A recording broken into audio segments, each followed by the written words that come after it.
tahun 1998 menjadi masa kelam bagi Indonesia melalui peristiwa kerusuhan Mei 1998. Krisis ekonomi sejak 1997 menyebabkan rupiah anjlok, harga naik, banyak usaha yang bangkrut, serta meningkatnya pengangguran dan kesenjangan sosial. Ketidakpuasan terhadap pemerintah Soeharto memicu aksi mahasiswa yang menuntut reformasi.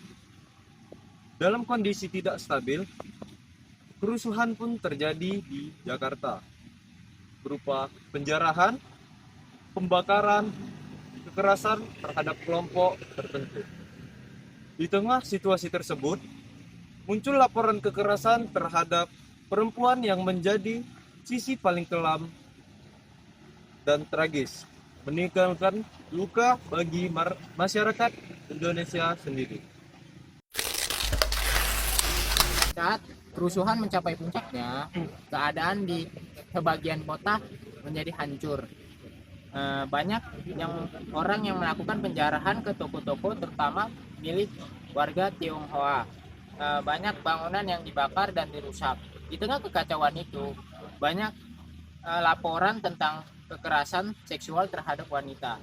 Untuk menyelidiki hal ini, pemerintah membentuk tim gabungan pencarian fakta atau TGPF.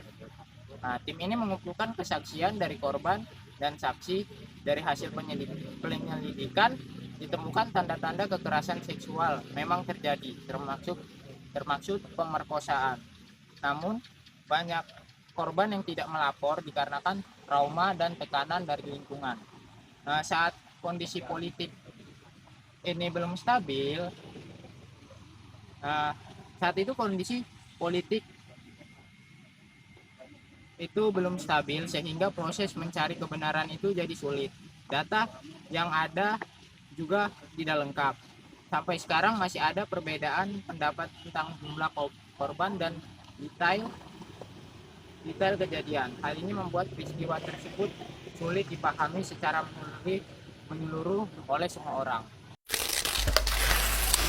Dari perspektif masyarakat Tionghoa, peristiwa ini tidak hanya dilihat sebagai kerusuhan biasa.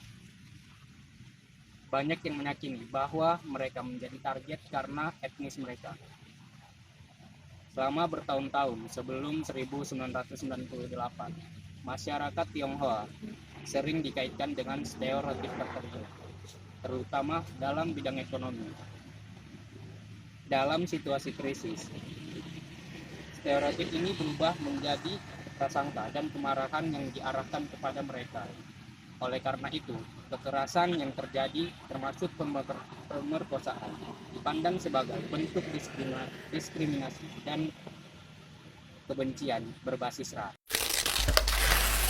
Banyak korban dan keluarga mereka merasa bahwa pengalaman mereka belum sepenuhnya diakui atau bahkan dipertanyakan oleh sebagian masyarakat. Hal ini menimbulkan rasa ketidakadilan dan memperdalam trauma yang sudah ada. Bagi mereka, peristiwa ini bukan hanya tragedi masa lalu, tetapi juga luka sejarah yang masih belum sembuh sepenuhnya. Narasi ini terus diwariskan sebagai bentuk pengingat agar kejadian serupa tidak terulang kembali.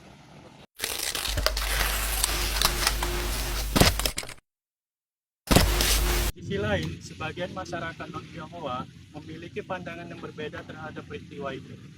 Mereka lebih melihat kerusuhan sebagai akibat dari krisis ekonomi dan ketidakpuasan terhadap pemerintahan saat itu di bawah Soeharto. Dalam sudut pandang ini, kekerasan dianggap sebagai ledakan emosi masyarakat yang sudah lama tertekan oleh kondisi sosial dan politik. Beberapa pihak tidak secara langsung mengaitkan kerusuhan dengan sentimen rasial. Bahkan ada juga yang meragukan atau mempertanyakan kebenaran dari laporan tersebut. Pemerkosaan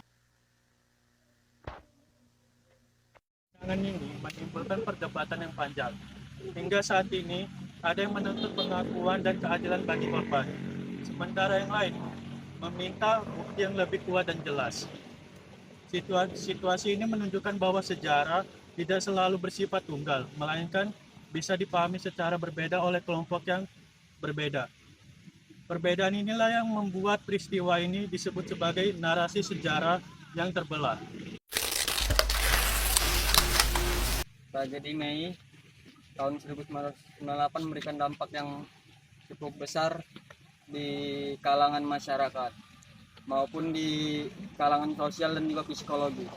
Dampak ini menyebabkan etnis Tionghoa dan non-Tionghoa mengalami kerusuhan yang menyebabkan kekerasan seksual terjadi, penjarahan toko di mana-mana. Oleh karena itu penting bagi kita untuk membuka ruang dialog, mendengarkan berbagai perspektif. Bagi kita untuk membuka ruang dialog dan menghargai pengalaman korban. Dengan memahami sejarah secara lebih utuh, kita dapat belajar untuk membangun masyarakat yang lebih adil dan saling menghormati. Peristiwa ini juga menjadi pengingat bahwa kekerasan dalam bentuk apapun tidak diperbolehkan terulang kembali. Generasi sekarang memiliki tanggung jawab untuk menjaga persatuan dan mencegah terjadinya diskriminasi. Karena pada akhirnya sejarah bukan hanya untuk diingat, tetapi juga dijadikan pengalaman di masa yang akan datang.